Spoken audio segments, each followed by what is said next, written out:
Hi, everybody. Welcome back to the Human Challenge, where we explore all of the human challenges in today's world, the challenges of being human, and how we can challenge ourselves to be more human for the greater good. I'm your host, Vanessa Freleno. Today, we're joined by Quan Huynh, who has been described as a mighty warrior, a magician, and a mountain of goodness. He's the best-selling author of Sparrow in the Razor Wire, Finding Freedom from Within While Serving a Life Sentence, and is also the executive director in Southern California at Defy Ventures. Welcome to the show, Quan. Thank you for having me, Vanessa. Thank you for being here, and thank you for writing your book. It was such a great read. I've read it a couple of times, and I feel every time I read it, it's a very warm feeling, but it's just every time I read it, I just feel that I learn something new, even just about myself, just through your own reflections. It was really, really, really great book. That's really cool to hear. Thank you. We'll talk about the book in general, but I was just hoping you could share, a little bit about why you wrote it, when you wrote it, and how it came to be. Yeah, I wrote it. It was a 1 year writing journey. I began writing it in January of 2019. I think my writing schedule was 6 days a week, Monday through Saturday, 8 to 9 a.m., 250 words a day. That's what I had committed to the writing team. And I stuck to that. And this is while working full time at Defy, going to college full time, and running my cleaning company. Yeah, that was during that time. It got published in September of 2020. I wrote it for men that are doing long or life-term sentences. I remember when I was incarcerated, before I was paroled from my life sentence, there were men that I was helping to get paroled from the parole board. And I think over the last 3-4 years before I was released, I helped probably like 14, 15 men get found suitable to go home, which is not an insignificant number. But then when I was approached about writing the book, the person who pushed me to write the book, it was 4 times New York Times bestselling author Tucker Max. He told me, because I did a talk on stage, and he told me, like, what if I told you you could scale out what you just did? Like, he goes, look what you just did to this audience right here. What if you could affect 100, 10,000 times that many lives? Would you want to do it? And I said, yes. He goes, well, let's get a book out of you. So that's where the book process began for me, even though there was a part of me that always told, like, wait, I don't think I have a book. I remember even before I was about to fly out to Austin to begin writing it, I had messaged Tucker on Facebook and said, like, hey, I don't think I have a story. I don't think I read everything that you sent me to go through. I don't think I should go out there and waste you guys' time. And Tucker, if you know Tucker Max and the way he talks and writes, he said, Quan, shut the up and just bring your out here to Austin. Like, your story's told. Like, and he pushed me, and then we went out there, and then they laid out my schedule, and yeah, I just started writing. And that was probably, I look back now, I was like, I don't know how I did it, but I did it. And I think I had a lot of good encouragement from the community, the writing community that I was a part of. Also, like, I even remember during the editing process, that was so frustrating for me, because writing, I guess I could dump everything out and I could cut stuff down, but editing, it didn't feel linear. It just felt like going in circles. And then, I'm happy about 250 words a day, 500, sometimes I'm getting 1,200 words a day, but during the editing process, I write something, I cut it down, and suddenly I get a net of like 7 words. I sat here for an hour, and it was so crazy. But just last month, I was supposed to go down to this prison in San Diego, because the men down there created a self-help group around my book. I guess it's a 12-week course, which is, like, to me, a huge honor, because I remember when we were in there doing our peer-led self-help groups, we always did it around like books that we really enjoyed and that we found very inspiring in some way to help us with transformation and change. So to hear incarcerated men that have my book inside are using it to spark change within themselves, which was a huge honor. So I love that part of it. Yeah, that's amazing. I definitely, as a writer myself, I definitely understand the writing journey and the editing journey. It is a challenge. So you wrote this after you were released on parole. And I know the book kind of goes through this journey. It talks a lot about your childhood, and some of the things that happened. So I wondered if you would be willing to share with us, that journey as well. Yeah, I have served a total of 22 years of my life incarcerated. My last term was for murder. I shot and killed a man by the name of Min Nguyen in Los Angeles. At the time, I told myself this was because I was in a gang and that he was in a gang, and this was just what gang members do. It wasn't until I was serving a life sentence and about 10, 12 years into doing some type of reflection on my own journey, like, hey, is this where my life is going to end? Am I just going to die in here? Is when I started asking myself these questions. And I remember, I think at the time I was like 30 something years old, around the same time of when my father had passed away. My father passed away when I was a 13-year-old boy. I think he died when he was 38 or something like that. And I thought of his life and what he had been able to create when we were growing up in Utah and California,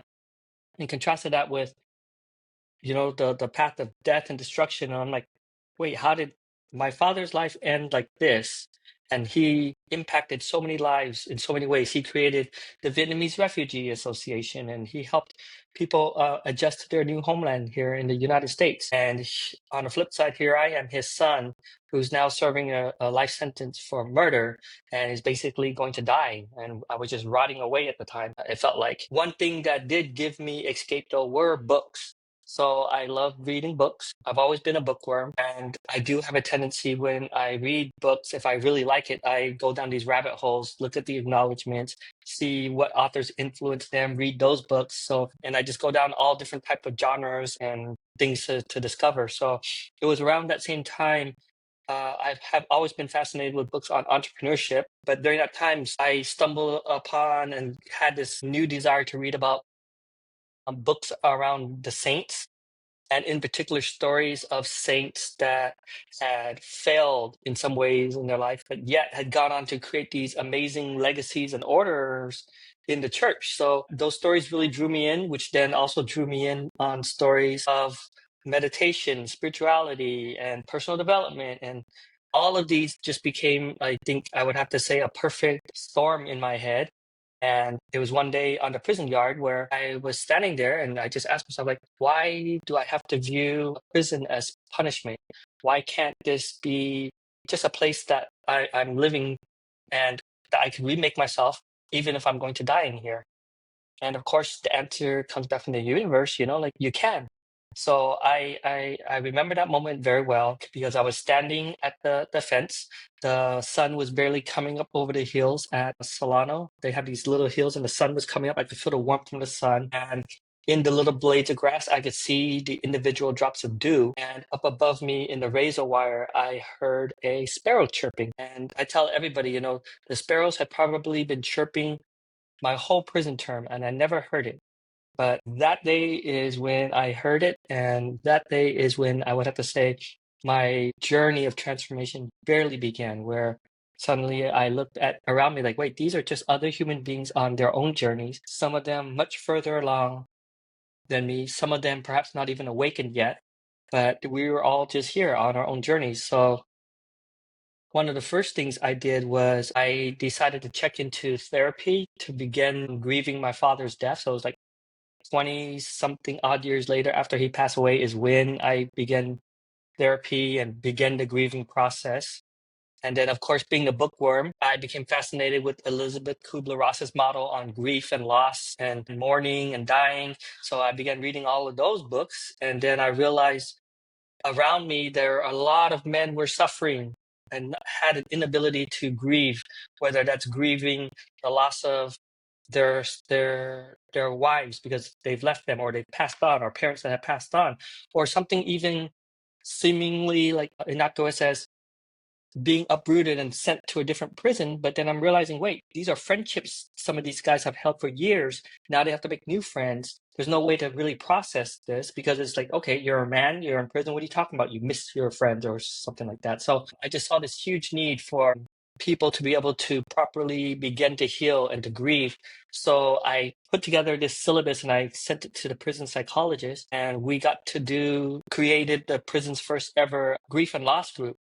And it was in that group that I saw men like shed like healing tears and began like talking about things they had not been able to talk about. And it was in those groups that I suddenly would say I felt alive for once in my life. Like there's true fulfillment and meaning to be there and to be a part of that and to experience it.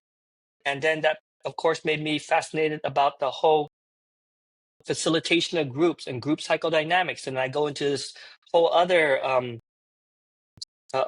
reading frenzy on childhood development and how to facilitate groups. And I get into all that. And then next thing I know, I get to facilitate a bunch of different groups, get involved with a bunch of different groups, create other groups. And suddenly here I am in the middle of some forgotten corner of the world that people have discarded us. And I felt like the most alive ever in my entire life. And here I am, I'm doing some meaningful work and I felt like I'm doing good for once. And that's how I just lived for the last few years of my life in prison. And then I went to the parole board, and after like we did our parole hearing, they just told me, we feel that you're no longer a danger to society, and they paroled me.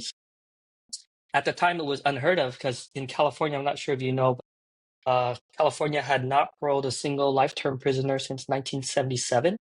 And it wasn't until close to 30-something years later that a woman that was incarcerated fought it all the way to the Supreme Court. And then that began opening the doors for men and women serving life sentences to be able to have opportunities to come home.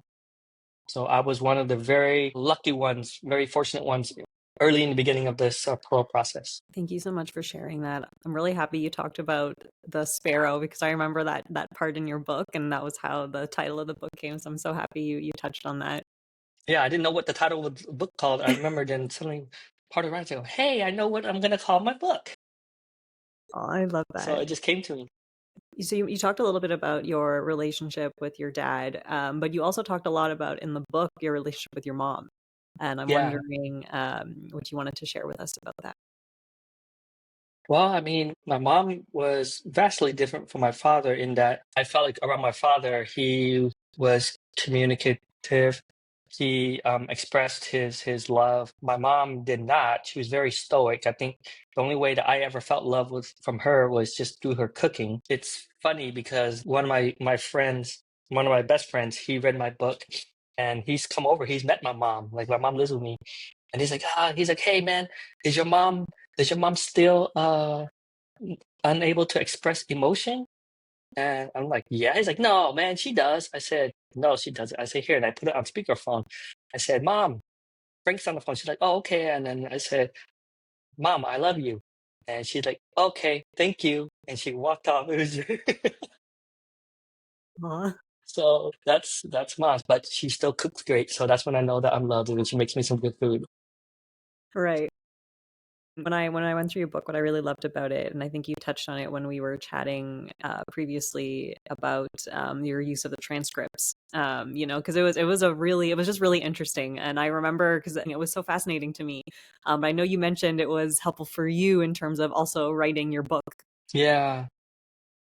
Yeah, because I remember when I first started writing and your vomit draft, everything's coming out. And I felt myself getting bogged down. Like, okay, the commissioner said this and I said this. And then what was the conference room like? I might start trying to describe. I go, wait, this feels so like I'm just stuck in the details and I don't like how this story is feeling. And it's just, this is not going to be like, I wanted something where someone could pick it up, read it. Less than 300 pages for sure. Like I want something that I don't, and I go, the way this is coming out, this is going to be like a 700-800 page book, and I don't like this. It's not a novel. Um, I was like, this is feeling too clunky, and then I kept on referring back to my transcripts, and that's when I had the idea, like, wait, why don't I just grab the actual transcript and put it as the beginning of every chapter?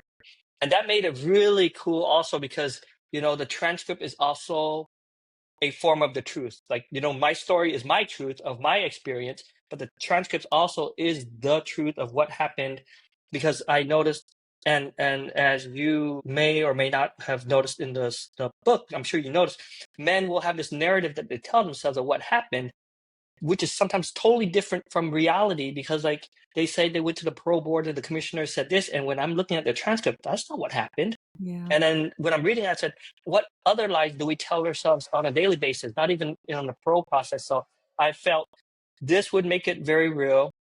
I could put that in. I think it also made it real because suddenly you see in the transcript, it says presiding commissioner, what they say, then it says inmate Huynh, inmate, and it's just a reminder, I'm in prison. This is an inmate, and that's just the word they use to demonize us, to dehumanize us, and I intentionally do this in there so you could just see the stark contrast in what I'm trying to say and how the state of California views me as this is just an inmate. So I liked all of that. And then from there, I could also bend time, because then I could say, oh, you're reading this transcript and people think it's chronological because I'm telling my story chronologically, but the actual transcript is, no, wait, the actual beginning of the transcript of the hearing actually begins in chapter 9. So I was able to move stuff around. Oh, I love being able to do that. It was really great, honestly. And and what you're saying too about narratives, the narratives that we tell ourselves, are just so relatable. I was like, yeah, like, maybe I'm not in a parole board, but like for my, like, same thing, like what are the narratives that we're telling ourselves? And I thought it was very empowering and very inspiring to see the work that you were doing with people, and the fact that you were helping people through their process when you were still going through yours, right? And I thought that was like really, really, really incredible. And then some of the stories that you shared and the people that you were trying to help, that were successful, that were not successful, were also really, really just really incredible. Honestly, really incredible. Thank you. Writing was very healing for me in those things because I was able to remember and put it down. And then I remember sharing it with my mom, sharing it with my sister. My sister's like, oh my God, I do remember some of this. I don't remember all of this. And then my mom read it. And my mom still to this day has not finished the book. She's like, I think she put it down after like chapter 4. She's like, this is too terrible. I didn't know that you were going through all of this. She goes, I know how the story ends. You're home now, so I don't need to read it anymore. Well, that's hard. And so what is some of the work that you do now then at Defy Ventures? Yeah, I had the distinct honor and privilege of working as the executive director for Defy Ventures in Southern California. We're a national nonprofit. Our mission is to shift mindsets to give people with criminal histories their best shot at a second chance. So we run our signature program is called the CEO of Your New Life. It's a 7-month training program, career readiness, personal development, entrepreneurship training, and it culminates in a business pitch competition that's judged Shark Tank style by volunteers that we bring in with us from the business community.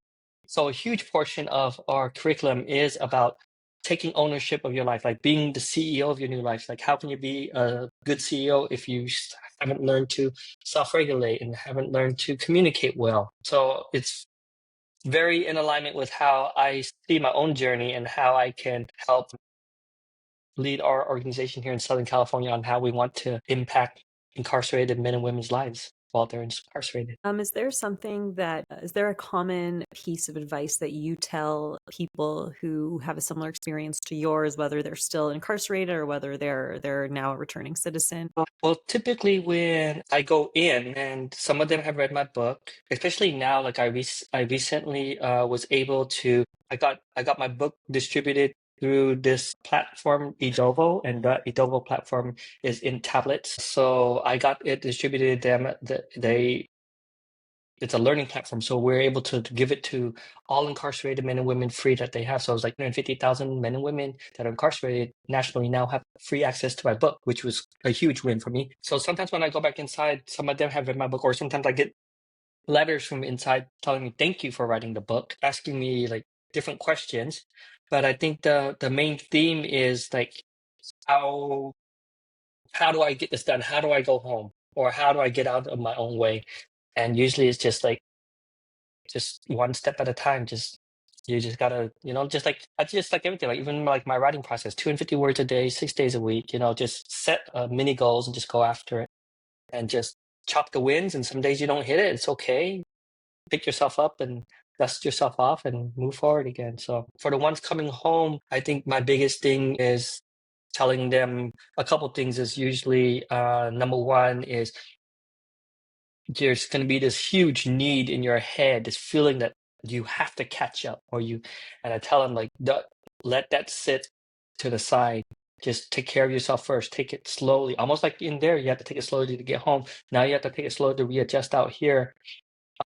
I usually also give them a word of caution as like, when they ask me like my biggest challenge when I came home, yes, the technology component and all these other things, but I think The one that I did not see coming was personal relationships, particularly like with families and loved ones, because while incarcerated, we have a way of, especially those that had to do quite a bit of personal work, you learn a way of communicating, like using I statements and being able to have boundaries, being able to assert yourself. And a lot of our family dynamics have not changed out here. I saw it in particular in my own family, like the way that people interacted with each other. And I saw and realized, hey, they only know gang member Quan, one from back in the days, and that's the paradigm that they're viewing and the lens they're seeing me. So it's not even their fault or anybody's fault, and that's just way they're experiencing me because of that, the way that they see me through that lens. So even though I'm trying to do good things or I'm trying to get involved in things, there's always this layer of, is he really, or why is he doing this? And then being able to communicate clearly my boundaries. So I think those were some of the challenges that I did not expect. I thought, okay, everything's good. I'm home now. I've evolved. My family's evolved. But sometimes, wait, my family didn't have to evolve because they weren't incarcerated. So they didn't have the opportunity that I had to do some of this personal reflection work, which Thank was you. saddening when that first happened. But I realized, hey, that's each of us is ultimately responsible for our own journeys. Yeah, exactly. And Mhm. we're all human and we're all allowed to be human. It's sometimes find myself telling myself that. Do you have another book? Any plans for another book or anything? So no. I've been told to, yeah, even when I finished the first one, Tucker said, you have several books in you. I said, I know, but I don't know what I'm going to write about next. Because I think when I figure out, once again, like the last one was for the problem I'm solving is my market was for incarcerated, someone doing long or life-term sentence, and I'm sharing with them how I found my freedom. So now it's like, I have to find the next person or the next person to be willing to hear what problem am I solving for them. My last question for you is, there are people like myself who have also read your book. What do you hope that we get out of it, out of reading your book?